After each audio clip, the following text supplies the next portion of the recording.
सभी विद्यार्थियों को Bodhayan teaching centre YouTube channel पर स्वागत है। यदि आप लोग चैनल पर नए हैं तो चैनल को सब्सक्राइब कीजिए और इस चैनल को अपने दोस्तों के साथ शेयर कीजिए। तो आपसे अनुरोध है कि अंत तक इस वीडियो में जुड़े रहिएगा। अन्य जगह से कुछ ना कुछ आपको बेहतर देखने को मिलेगा। तो क्या लिखा हुआ है? जर्मनी का एकीकरण। मतलब इससे पहले हम लोग इटली का एकीकरण पढ़ चुके हैं, तो अब क्या पढ़ना है? जर्मनी का। ठीक ना। तो 1815 से पहले यदि आप लोग जर्मनी का मानचित्र देखिएगा तो कोई जर्मनी देश ही नहीं था। वहाँ छोटे छोटे क्या थे? प्रांत थे, राज्य थे, जहाँ राजा राज करता था। 1871 के बाद का जर्मनी का नक्शा देखिएगा तो अलग है, 1815 का अलग है। ये बात तो आप लोगों को समझ में आ गया। एक और बात इसमें इंपॉर्टेंट है, इटली का एकीकरण और जर्मनी का एकीकरण लगभग एक साथ चल रहा था। ठीक ना। तो पहले हम लोग इटली का पढ़ चुके हैं, अब जर्मनी का पढ़ना है। इन चुनौतियों से कैसे वहां के लोगों ने, वहां के शासक ने लड़ा और जर्मनी का एकीकरण किया, ये आसान नहीं था। तो सबसे पहले देखिए जर्मनी के एकीकरण की बाधा। ठीक ना। तो पहले क्या था? ऑस्ट्रिया का विरोध। ऑस्ट्रिया नहीं चाहता था कि हमारे आसपास के जो क्षेत्र है वो हमसे मजबूत हो, मिलकर एकीकरण हो जाए। ठीक ना। उसी तरह से फ्रांस का भी विरोध था। फ्रांस भी नहीं चाहता था कि जर्मनी एक एकीकृत राज्य बने, मजबूत शक्तिशाली राज्य बने जो हमारे लिए खतरा उत्पन्न हो। उसके बाद क्या था? 300 से अधिक छोटे बड़े राज्य, मतलब जो जर्मनी उसमें था 1815 से पहले, वर्तमान जर्मनी नहीं था, छोटे छोटे क्या था? राज्य था, वहां पे राजा राज करते थे। अब ये लोग अपने सत्ता को खोना नहीं चाहते थे। मतलब यदि एकीकृत राज्य हो जाता है तो एक राजा रहेगा, एक प्रधानमंत्री रहेगा। यहाँ पे कितना है? 300। तो ये लोग अपने शक्ति को खोना नहीं चाहते थे, बनाए के रखना चाहते थे। ठीक ना। इसलिए ऑस्ट्रिया, फ्रांस इन छोटे छोटे राज्यों को क्या करता था? सपोर्ट करता था। ठीक ना, कि एकीकृत नहीं हो। अब उसके बाद है धार्मिक अंतर। तो वहां पे कुछ धार्मिक अंतर भी था, जैसे उत्तर और दक्षिणी। उत्तरी जर्मनी में प्रोटेस्टेंट और दक्षिण जर्मनी में कैथोलिक, ईसाई के मत के लोग ज्यादा रहते थे। मतलब दोनों जगह थे, लेकिन इधर बहुलक किसका था? उत्तर में प्रोटेस्टेंट का अधिक था और दक्षिण में कैथोलिक का दबदबा था। अन्य यूरोपीय शक्ति का हस्तक्षेप, जैसे ब्रिटेन, डेनमार्क, रूस, ये लोग भी क्या कर था? हस्तक्षेप कर रहा था। ठीक ना, कि जर्मनी का एकीकरण न हो। जर्मनी के एकीकरण में किनका किनका महत्वपूर्ण योगदान था, ये सब बातों की अब चर्चा करेंगे। तो सबसे पहले नाम आता है नेपोलियन बोनापार्ट का, जो 1806 से 1815 तक राज किया था। ठीक ना। तो उसके बारे में पढ़ना है। जिस तरह से इटली के एकीकरण में नेपोलियन बोनापार्ट का अहम योगदान था, उसी तरह से जर्मनी के एकीकरण में भी नेपोलियन बोनापार्ट का बहुत बड़ा योगदान था। ये क्या था? यही जो व्यक्ति था जो जर्मनी के लोगों में एकीकरण की चिंगारी को क्या था? सुलगाया था। ठीक ना, मतलब चिंगारी लगाया था, जो आगे जाकर क्या होता है? विस्फोट होता है। तो नेपोलियन बोनापार्ट पवित्र रोमन साम्राज्य का अंत कर देता है। पवित्र रोमन साम्राज्य क्या था? ठीक ना, था पहले कोई जर्मनी देश नहीं था, वहां एक पवित्र रोमन साम्राज्य संगठन है। ठीक ना, जो ईसाइयों के द्वारा चलता है, वहां धर्म गुरुओं द्वारा शासन चलता था और उसमें पूरा मतलब 3 भाग में बटा हुआ था। ठीक ना, ऊंचे कुल के लोग, कुलीन वर्ग शासन करते थे, तो उसको अंत कर देता है। और जो जर्मनी 300 छोटे बड़े राज्यों में बटा हुआ था, उसको मिलाकर 39 एक बड़े बड़े राज का निर्माण कर देता है। मतलब 300 से कितना लिखा है? 39 राज का निर्माण कर दिया, जिसका नाम दिया गया है राइन परिसंघ कहा जाता है। ठीक ना। तो इस तरह से नेपोलियन 300 से छोटे बड़े राज को एकीकरण करके और 39 राज का क्या कर दिया? निर्माण कर दिया। उसके बाद है वियना सम्मेलन और जर्मन परिसंघ की स्थापना। तो अब क्या हुआ?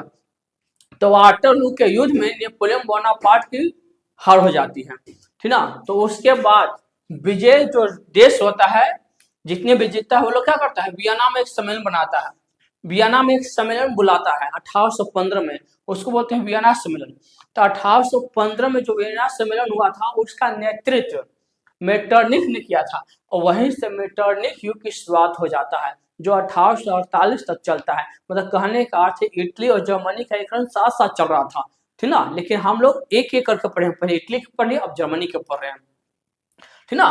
तो उसके बाद क्या होता है? वियना सम्मेलन बुलाया गया था। तो उसमें क्या किया गया कि राइन परिसंघ के स्थान पर जर्मन परिसंघ की स्थापना किया गया। ठीक ना, मतलब इसको राइन परिसंघ नाम था, उसको स्थान पे क्या कर दिया, जर्मन परिसंघ के स्थापना किया गया, मतलब नया नाम दिया गया, ठीक ना। 39 राज्य जो था उसके लिए एक अध्यक्ष की नियुक्ति हुआ, मतलब इसका प्रमुख कौन रहेगा, ठीक ना। तो हेबर्सबर्ग सम्राट का जो राजकुमार था, सम्राट था, ऑस्ट्रिया का ही था, तो उसको अध्यक्ष बना दिया, मतलब उसी के अंदर में पूरा राज रहेगा। तो जो पढ़ने लिखने वाले छात्र थे, पढ़ाने वाले जो शिक्षक थे, तो उन्होंने मिलकर एक संगठन बनाया जिसका नाम था ब्रुसेन सेप। कब बनाया, 1815 में ही। वो देख के वो अचकित हो गए कि हमारे देश के, ठीक ना, मतलब हमारे लोगों पे जो अध्यक्ष है, हमारे लोगों के ना रखकर दूसरा जगह बनाया गया, मतलब जर्मनी में जो 39 वो था उसमें से ना बनाकर दूसरा जगह के लोगों को अध्यक्ष बना दिया गया था, ठीक ना। तो ये लोग क्या किया, एक संगठन बनाया और देश के लोगों को समझाए, आंदोलन स्टार्ट किए, ठीक ना। तो वायुमन राज्य में एक विश्वविद्यालय था, एना विश्वविद्यालय, वहीं के छात्र और विद्यार्थियों ने मिलकर क्या किया, बुसेन सेप नामक एक संगठन बनाया, और जिसमें 3 रंग का झंडा वो लोग लेकर क्या करते थे, आंदोलन चलाते थे। कौन कौन झंडा था, तो काला, लाल और सुनहरा, तीनों रंगों को मिलाकर वहां का एक तिरंगा बनाया है, 3 रंगों का, ठीक ना। जाल वेरिन आर्थिक संघ 1834, तो फ्रांस में 1800, इस आंदोलन को इस आंदोलन को ऑस्ट्रिया के चांसलर जो मेटरनिक था उसको क्या कर दिया, दबा दिया, ठीक ना। आंदोलन शांत पड़ गया। समय आया 1834, तो 1834 से पहले आप लोग याद रखना चाहिए 1830 में फ्रांसीसी क्रांति हुआ था, तो वहां से प्रेरणा लेकर, ठीक ना, व्यापारियों ने क्या किया, जालविन आर्थिक संघ की स्थापना किया। मतलब किसका संगठन है, व्यापारियों का। और लोग मुक्त व्यापार, जिससे 39 राज था, तो एक जगह से दूसरे जगह जाने के लिए मुक्त व्यापार चाहते थे, मतलब किसी तरह कोई हस्तक्षेप ना हो, टैक्स ना हो, ठीक ना। आइए लोग धीरे धीरे क्रांतिकारी आंदोलन में बदल दिए।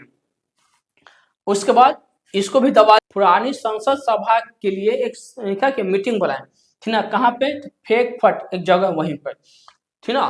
तो ये पहला मीटिंग कब हुआ, 18 मार्च 1848 को सेंट पॉल्स चर्च में, और उसमें क्या कहा गया, ठीक ना। तो ये संगठन क्यों बनाया गया था, ये सभा क्यों बुलाया गया था, तो जर्मन में पहली बार कोशिश किया गया था लोकतंत्र की स्थापना के लिए, संविधान लिखने की कोशिश किया गया था, ठीक ना। इसमें कितना प्रतिनिधि लोग भाग लिए, 831। और राजतंत्र पहले राजा राज करता था, तो राजतंत्र का स्थान पर संवैधानिक राजतंत्र की स्थापना करने की कोशिश की। संवैधानिक राजतंत्र क्या है, तो राजा तो रहेगा लेकिन राजा के शक्ति को सीमित कर दिया जाएगा, ठीक ना, एक संविधान बना दिया जाएगा, ठीक ना। और जो चुने हुए प्रतिनिधि है वही संविधान बनाएंगे, और उसी के अंतर्गत राजा राज करेगा। और राजतंत्र में क्या होता है, तो राजतंत्र में होता है कि कोई संविधान नहीं है, ठीक ना, राजा जो मन कर रहा है वो नियम कानून बना रहा है, अपने मन से जो फैसला कर दिया वो हो गया, ठीक ना। लेकिन इसमें क्या है, संवैधानिक राजतंत्र में होता है कि लिखित है, ठीक ना, संविधान के अनुसार ही आपको चलना है। और इसके लिए पर्सा के जो शासक था फ्रेडरिक विलियम चतुर्थ, उसको नेतृत्व दिया गया, ठीक ना, कि आप क्या बनिए, राजा बन जाइए, किसका, ठीक ना, तो जर्मनी के संवैधानिक राजतंत्र का। तो ये क्या कर दिया, बनने से इनकार कर दिया, मना कर दिया। तो इस तरह से 1848 का भी क्रांति धीरे धीरे क्या हो गया, दब गया।